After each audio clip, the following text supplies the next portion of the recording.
नमस्कार, मी सौ निर्मला आपशिंगेकर। आज आपणास बटाटा, कांदा, कोथिंबीर, दही ह्याच्यापासून नेपाळी पदार्थ बनवणार आहे। ही रेसिपी खूप सोपी आहे आणि उन्हाळ्यात तर खायला खूप थंड असतं। तुम्ही भातासोबत खाऊ शकता, चपातीसोबत पण खाऊ शकता। खूप चविष्ट रेसिपी होते आणि झटपट होणारी रेसिपी आहे। आता बटाटा मी उकडून घेतला आहे। अगदी मऊ वाफून घेतल्यामुळे खायला खूप चव लागते। कोथिंबीर बारीक चिरून घेणे आणि चवीपुरतं थोडं गूळ घालणे, लाल मिरची घेणे, मीठ घेणे आणि 4 मिरच्या घेतल्या आहेत। प्रथम आपण तूप गरम करत ठेवलो आहोत। तुपात थोडे जिरे घालणे। जिरे घातल्यामुळे त्याला खूप छान चव येते आणि खायलाही चविष्ट लागतं। जिरे तडतडल्यानंतरच तुम्ही मिरची घालू शकता। आता आपण दह्यात हे सगळं घालून घेणे। अगदी दही घट्ट दही आहे, ताजं रात्री विरजण लावलेलं आहे। आता मी बटाटा घालत आहे। दह्यात घालणे बटाटा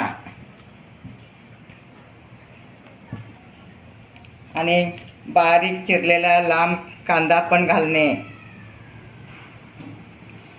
कांद्यामुळे त्याला खूप छान चव येते। नेपाळी लोक हे दररोज नाश्त्यासाठी वापरतात।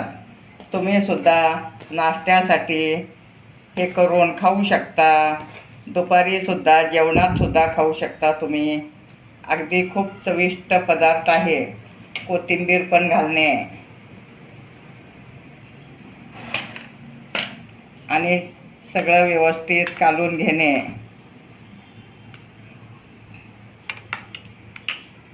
आणि त्यातच मी लाल मिरची आणि मीठ घालत आहे थोडं।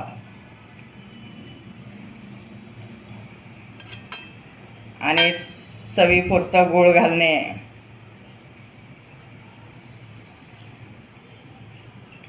गूळ घातल्यामुळे त्याला छान चव येते आणि सगळं एकत्र कालवून घेणे।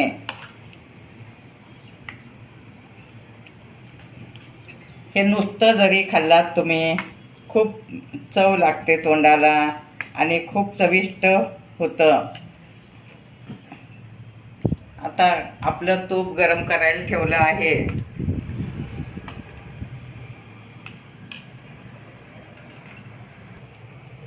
आता मिरच्या घालणे। जिरे लाल झाले आहेत।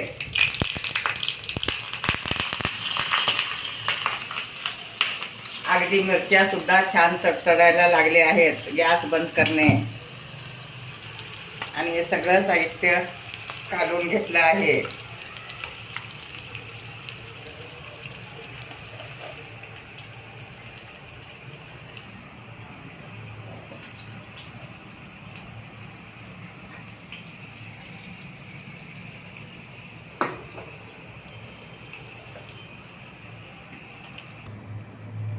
आता आपले मिरच्या छान तडतडले आहेत।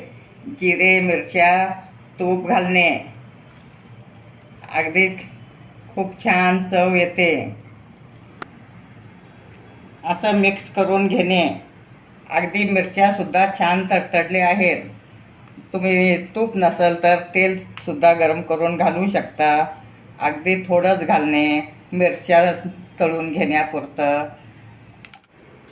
आता आपला नेपाळी पदार्थ तयार आहे। बटाटा आणि दही ह्याच्यापासून बनवलेलं आहे।